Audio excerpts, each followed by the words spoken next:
munsi munyemerere tuvuge ku kintu abantu benshi batinya kuvugaho cyangwa se batinya kubaza, ikintu cyitwa kugira mu kwaha h'umukara, ijosi ry'umukara, inkonjo z'umukara, bene utungutu tw'umukara, ku buryo usanga umuntu afite n'isoni, ku buryo ashobora kugenda ahora yambaye ibintu bifungiye mu ijosi bikagarukira no mu maboko, yewe ugasanga umuntu ahora yihishe, intoki ze zirimo aha. Bishobora kuba byaratewe n'ibintu byinshi bigiye bitandukanye, ariko ugasanga ntabwo uzi uburyo wabihanduringa cyangwa wahangana nabyo. Uyu munsi rero ndashaka kuza kugaruka kuri icyo kintu. Ese nahangana gute n'ibi bibazo buri gihe bituma ngira isoni zo guhagarara imbere y'abantu? Nguhaye ikaze kuri YouTube channel yanjye, nitwa Delphine Umuhoza. Niba uri mushyashya aha ngaha nguhaye ikaze rwose, kandi wisange ukore like, ukore subscribe, ukore share, abantu bose babimenye, kugira ngo nawe utazajya ucikwa n'ikiganiro kindi, nk'uko dusanzwe tugaruka ku buzima busanzwe bwa buri munsi, uko twakwifasha n'uko twafasha abandi bantu bagiye batandukanye, bityo tukiteza imbere. Uyu munsi tugiye kugaruka by'umwihariko ku kigendanye n'ukuntu wahangana n'ikibazo cyo kugira mu kwaha h'umukara, inkonjo z'umukara, yaba ku maboko, yaba mwene ahangaha ku nkokora, cyangwa se kugira ijosi risa umukara ukajya wumva biguteye isoni. Ndakubwira uburyo bugiye butandukanye bw'uko watandukana n'iki kibazo burundu. Akenshi rero ushobora kuzahura n'umuntu mwaba muri kumwe yambaye nk'agapira gaciye amaboko, yazamura nk'ukuboko ukavuza induru ukavuga ati aho hantu hasa gutyo rwose ibyo bintu sibyo, cyangwa ugasanga ufite isoni zo kujya mu bantu kuko wenda hari amavuta wisize, intoki zawe zizana inkonjo z'umukara, cyangwa se ahawe h'umukara, habaye umukara ku nkokora zawe, ndetse bikagenda bikagera no ku maguru, bikagera yaba ku mavi, cyangwa se bikaba byagenda bikagera no ku birenge byawe, ugasanga bifite utuntu tw'umukara rwose, ukabona biguteye isoni. Ijosi ryawe ryo sinavuga uhora wambaye sharpe niyo haba ari ku zuba, cyangwa wambaye runiga. Ibyo bintu rero uyu munsi turatandukana nabyo. Mbere y'uko rero dutangira, ndagira ngo tubanze twibaze, ubundi kugira biriya bice bigiye bitandukanye byo ku mubiri wacu byabaye umukara bidasa n'ahandi biterwa n'iki? Uyu munsi rero ndagira ngo ubanze wibaze uti, ese muri ibi bintu Delphine agiye kumbwira haba hari kimwe muri byo cyabiteye? Icya mbere, buriya abantu batazi, bishobora guterwa n'imyenda igufasha. Kwambara imyenda igufashe cyane, aho usanga umuntu mu kuboko adahumeka bigafunga buri gihe, bishobora gutuma mu kwaha hawe haba umukara. Bishobora no guterwa nanone no kwambara nk'ipantaro igufashe cyane, ugasanga umuntu yambara ipantaro kabisa kamufashe buri gitondo buri munsi, noneho uko amaguru agenda akoranaho ugasanga ku bibero bye haje igikushe cy'umukara. Ibyo nabyo bishobora gutuma kiriya gice gihinduka umukara. Cyangwa ugasanga wambaye akajipo kagufashe kabisa, kakandi gatuma udahumeka, ibibero byawe bigakomeza bifatanye gutya. Ibyo bice byanze bikunze nabyo bizahinduka umukara. Indi mpamvu ishobora kubitera, bishobora guterwa n'ukuntu ushevinga, yaba mu kwaha. Dufata urugero nko mu kwaha, urashevinga cyane ukoresheje icyo nakwita wenda nk'urwembe rwabugenewe, yaba nka jirete cyangwa ikindi, noneho ukamaraho ubwoya burundu, bityo bigatuma ukora uhababaza, reka mbivuge ko uhababaza, noneho mu kuhababaza hakagenda hakomera, ari nako hahinduka umukara. Ibyo nabyo bishobora kuba indi mpamvu, kandi abantu benshi barabigira. Ikindi, bishobora no kuba biterwa n'uko umubiri wawe utahumeka, udafite amahoro. Reka mbivuge uko nguko, udafite amahoro. Ni ukuvuga ngo hari abantu usanga ajya nko kwikuba muri dushe, akikubisha ikintu no mu kwaha agakuba, yibwira ko ari kumaramo cya kintu cy'umukara kirimo, ariko mu by'ukuri ahubwo ari gutuma cyiyongera, kuko uko umubiri ubabaye niko wubaka kushe yindi yo kugira ngo hari ahantu nyine hakomeze harinzwe cyane kurushaho, bityo bigatuma haba umukara, yaba ku ijosi yaba no mu kwaha. Ariko kandi hari n'igihe ushobora guterwa n'imisemburo yawe yahindutse. Aha ndabwira par exemple nk'abagore usanga batwita, ugasanga yagize ijosi ry'umukara cyane kubera imisemburo. Mu kwaha habaye umukara, ku bibero bye, amaguru, ibiki byose ugasanga byajeho icyo gice cy'umukara, ariko biri guterwa n'uko gusa abantu batabimenye ko byatewe n'uko imisemburo yabo yahindutse, kandi nta kintu babikoraho. Icyo bisaba ari ukugira ngo gusa abanze ave muri iyo state, noneho yongere asubirane umubiri we usa ahantu hose. Ikindi, bishobora no guterwa n'izindi ndwara zigiye zitandukanye. Abahanga bigaragaza ko hari abantu barwara bakagira nk'ijosi ry'umukara, cyangwa se bakagira hamwe hano h'umukara.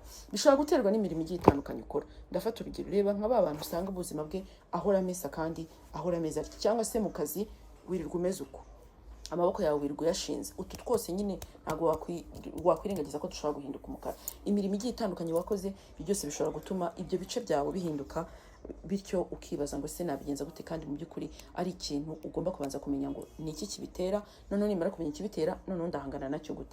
Munyemerere rero noneho dutangirire kuri ba bantu biba byarizanye gutyo gusa bitewe n'impamvu zigiye zitandukanye, yaba isuku, wenda ko wakubye cyane, cyangwa se wenda nta nubwo wigiriye isuku bihagije, cyangwa se wenda washevinze mu kwaha, bityo bituma haba umukara. ndahangana nabyo gute? Mu guhangana no kugira ngo utagira ijosi mwene hano mu ijosi ryawe h'umukara, cyangwa se ukwaha kwawe k'umukara, cyangwa se ngo usange tuno tuntu twawe twabaye umukara, buriya hari ibintu byinshi bigiye bitandukanye ushobora gukora. Ariko reka tubanze duhere ku bintu bigurwa. Duhere by'umwihariko ku mavuta wisiga. Ese amavuta wisiga ni ayahe? Ushobora gusanga ubiterwa n'amavuta. Uruhu rwawe ni uruhu. Niba uzi ko amavuta wisiga ari amavuta ashobora kuba yagutera ibyo bintu, hindura. Niba uzi ko ufite icyo kibazo, ubundi ugomba first of all kugira ikintu cyitwa vitamine C mu mavuta uri kwisiga. Niba amavuta uri kwisiga nta vitamine C irimo, menya ko ari ikibazo gikomeye, kuko vitamine C izafasha kugira ngo aho hantu habanze guhinduka, noneho hase nk'ahandi. Ikifasha cyane mu mavuta ni ukugira ngo amavuta yawe wisiga azagenda ajye ku mubiri, ariko bitume ahantu hose hasa, utavuga ngo iki gice cyahindutse, iki ni cyahindutse. Vitamine C rero urayikeneye.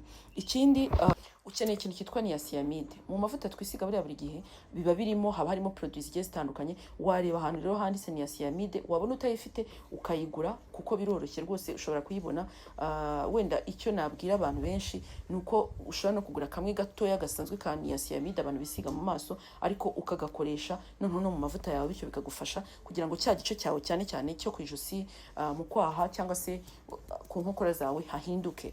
Ibyo rero biragufasha cyane, kandi uvanze n'amavuta birakurinda kugira ngo ibice by'umubiri wawe bibe bisa. Icya gatatu, ushobora kugura aya mavuta ya The Ordinary yitwa glycolic acid exfoliating toner. Iyi glycolic acid ni ingenzi cyane ku muntu ufite icyo kibazo. Niba unagifite uyu munsi twa turi kuvugana utayifite, rwose dore ngiyi ndagira ngo nyikwereke, ugomba kuyigura. Urayigura ugafata ipamba, urabona ko imeze nk'amazi, no kuyisuka rwose bimeze nk'amazi. Ufata ipamba ukajya uhanagura, niba ari mu kwaha, niba ari ku ijosi, byibuze mbere yo kuryama. Twumvikane n'imbere yo kuryama, kuko ntago iyi ngiyi uyikoresha ku manywa, kuko uyikoresheje ku manywa ishobora gutuma ahubwo uruhu rwangirika. Ibyiza rero, abantu benshi bakunze kuyikoresha mu maso, hari n'abayikoresha wenda bahanagura ibindi bice by'umubiri, ariko nagira ngo nkubwire ko iyi ngiyi ni ingenzi cyane gukuraho bya bibazo by'inkonjo z'umukara, mu nkokora h'umukara, ijosi ry'umukara, mu kwaha h'umukara. Urahanagura buri joro umaze gukaraba, ubundi ukaryama gutyo gutyo. Mu gihe gito cyane iyi glycolic acid ibishobora kuba yabikuraho, bityo ukamera neza, ntiwongere kugira icyo kibazo. Rwose ni ingenzi ko ugomba kuba ugafite. Niba uzi ko ufite icyo kibazo, uyu munsi ihutire kujya kugura uyu muti, kuko urawukeneye. Ikindi kintu wenda abantu benshi batazi ni uko abantu bakunda kwisiga ibintu bituma bahumura cyane, nabo bakunda kugira icyo kibazo. Wowe ushobora kwibwira ko uri kwifasha, ariko mu by'ukuri uri kwihemukira. Ugasanga umuntu aritera parufe hano hose, amavuta yarahumura cyane, ibintu amasabune yarahumura, hahantu kabisa wibaza ukavuga ati se uyu muhumuro ungana gutya ni uwiki? Biriya bintu burya byangiza uruhu, kuko uko byangiza uruhu niko uruhu rukora protective nyine barrier, cyangwa se kushe yindi yo kugira ngo rwirinde, noneho bityo bigatuma uhinduka gutyo. Niba uri wa muntu rero ukoresha ibyo bintu bihumura cyane, ubigabanye kandi wirinde kubyitera ku ruhu, kuko uruhu rwawe ruri sensible, rurumva nyine, rukumva ibyo washyizeho rukirinda. Kuko akenshi burya nubwo tuba duhumura neza, ariko ushobora gusanga twiteje n'ibindi bibazo bigiye bitandukanye, bityo uba ugomba kwirinda. Irinde amavuta atukuza, arimo produits zitukuza, cyane cyane hydroquinone. Kugira ngo uhinduke use neza mu maso cyangwa se ku mubiri wawe, ntabwo bisaba ko witukuza. Ushobora gushaka abahanga babizobereyemo bakagufasha, kandi bakaguha amavuta meza ashobora kugufasha uruhu rwawe rugasa hose kandi rutangiritse. Niba uzi neza ko uri kwisiga ikintu ukabona uruhu rwawe ruri guhinduka, rukazana amakushe adasa, igice kimwe n'umukara ikindi ntabwo gisa, ni ukuri menya ko uri kwangiza uruhu. Utangira uyu munsi, ntabwo ari kera rwose, utangira uyu munsi, wirinde ibyo bintu bishobora kuba byakwangiza. Icyo nasuriza wenda nakubwira ni uko ugomba guhindura uburyo ushevinga mu kwaha kwawe, niba uzi kugira icyo kibazo cyo kuba hasa umukara. Ndetse wirinde no gushyiramo za produits zigiye zitandukanye, cyane cyane za antiperspira, zimwe umuntu yiteramo kugira ngo icyo kitazamo, cyangwa se za deodorant zo gusigamo, cyangwa se za roll zo gusigamo. Biriya nabyo ni bimwe mu bintu bishobora kukwangiriza. Wowe hindura byose wisigamo, kandi nujya gukata ubwoya bwo mu kwaha, ugerageze ukoreshe produits zabugenewe, urugero nka waxing, imwe ukuramo ubwoya burundu, cyangwa se ya mavuta yandi basigaho, bityo ugakuraho ubwoya. Wirinde ikintu cyitwa urwembe, kuko biriya nibyo byangiza hariya, bigatuma hangirika kurusha, kuko harakuba hagera ku ruhu. Bibaye byiza ubishoboye, washaka umuntu ugufasha agakoresha agakasi agakata ubwoya, bityo bigatuma ubwoya buvamo neza kandi butakuriyemo mo imbere, ngo usange usigaye urwara ibintu by'ibiheri n'ibindi bintu utazi runaka, byatewe n'uko gusa uhora ukuba uruhu rwawe rwa buri munsi. Usibye kuba rwahinduka umukara, wanagira n'ibindi bibazo. Ariko kandi gerageza ibishoboka byose njya mpora mbivuga buri gihe, kunywa amazi ni umuti w'ibintu byose. Unywa amazi kuko buriya akenshi hari n'igihe uruhu ruba ruri kuguhereza sinye yuko ufite ikibazo cy'uko utanywa amazi ahagije. Icyanyuma nakubwira nuko burya abantu kenshi bakunze kugira ibibazo bya diabete nibo usanga bagira ibyo bibazo, hari igihe biba byaratewe nuko nyine ufite ikibazo gikomeye, ufite nka insulin resistance mu mubiri wawe, aho usanga nyine aribyo byatumye uruhu rwawe ruhinduka. Icyo gihe rero nibyo ushobora gukora ibyo byose ukabona ntibihinduka, nta kindi uba ukeneye, ni ubuvuzi bwo kugufasha gusa, kuko nyine ukeneye imiti kugira ngo ubanze uvure ikibazo cyo mo imbere ubone kuvura ikibazo cy'inyuma ku ruhu. Nsoza nagira ngo nkubwire by'umwihariko wibuke kwambara imyenda itagufashe cyane. Nyaboneka imyenda ifashe cyane ni kimwe mu bintu bitwangiza, ni kimwe mu bintu bitwica.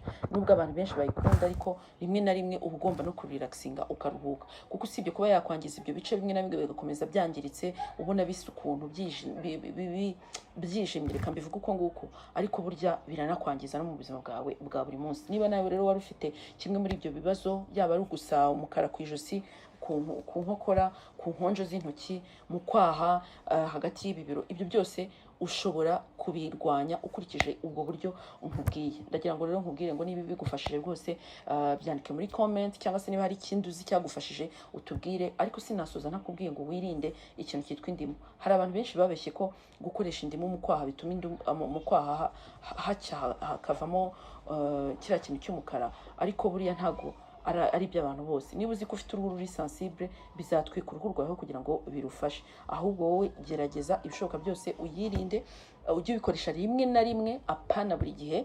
Ubundi walterne ukoresha na bwa buryo bundi nakubwiye, bityo bizagufasha kugira ngo kiriya kibazo utazongera guhura nacyo. Ndagushimira rero wowe wakurikiye iki kiganiro, kandi nkubwire ngo wibuke kugisangiza inshuti zawe kugira ngo nazo zikimenye. Niba utaranakora subscribe, kandi uyu munsi ni wo munsi wo kugira ngo uyikore, bityo tubashe gukomeza kuganira no kugirana inama, twigishanye kugira ngo twese tubashe gutera imbere. Ndakwifuriza gukomeza kugira ibihe byiza. Ciao ciao.